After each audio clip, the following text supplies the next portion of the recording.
Ang alamat ng makahiya. Ang mag-asawang Mang Dondong at Aling Iska ay mayaman at may kaisa-isang anak. Mahal na mahal nila ang 12 taong gulang na si Maria. Napakabait at masunuring bata si Maria. Sa kabila ng magandang katangiang ito ni Maria, ang pagkamahiyain ay kaakibat ng kanyang katauhan. Ayaw niyang makipag-usap sa ibang tao kung kaya't nagkukulong lamang siya sa kanyang silid para lamang makaiwas sa mga ito. Si Maria ay may taniman ng mga magagandang bulaklak. Ang kanyang mga bulaklak ay sadyang napakagaganda kung kaya't ang mga ito ay kilalang-kilala sa kanilang bayan. Isang araw, ang kanilang bayan ay pinasok ng mga bandido. Pinapatay nila ang bawat masalubong at kinukuha ang anumang mahahalagang bagay. Sa takot na mapahamak si Maria, itinago siya ni Mang Dondong at Aling Iska sa banten ng mga halaman. Si Aling Iska ay nagtago sa loob ng kabahayan, samantalang si Mang Dondong ay nakahandang salubungin ang pagdating ng mga bandido. Diyos ko, iligtas mo po ang aking anak.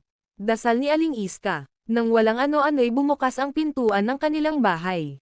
Si Mang Dondong ay walang nagawa nang pukpukan siya sa ulo ng mga bandido. Nagtangkang tumakas si Aling Iska ngunit tulad ni Mang Dondong, siya rin ay nahadyap at nawalan ng malay tao. Naghalughog ang mga bandido sa buong kabahayan. Matapos samsamin ang mga kayamanan ng mag-asawa ay hinanap nila si Maria ngunit sila ay bigong umalis. Hindi nila natagpuan si Maria. Nang matauhan ang mag-asawa, ang kanilang anak na si Maria ang agad nilang hinanap. Patakbo nilang tinungo ang halamanan. Laking lungkot ni Aling Iska nang hindi matagpuan ang anak. Nang walang ano-ano'y may sumundot sa paa ni Mang Dondong. Laking pagtataka niya nang makita ang isang uri ng halaman na mabilis na tumitikom ang mga dahon. Anong uri ng halaman ito? Ngayon lang ako nakakita nito. Ang may pagkamanghang sabi ni Mang Dondong. Tinitigang mabuti ng mag-asawa ang halaman, at doon nila napagtanto na ang halamang iyon ay walang iba kundi si Maria. Ginawa siyang halaman ng Diyos upang mailigtas sa mga bandido.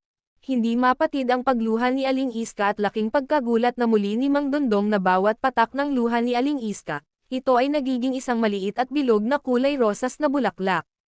Magmula noon, ang halamang iyon ay inalagaang mabuti ng mag-asawa sa paniniwalang ito ang kanilang anak. Tinawag nila itong makahiya, tulad ng isang katangian ni Maria.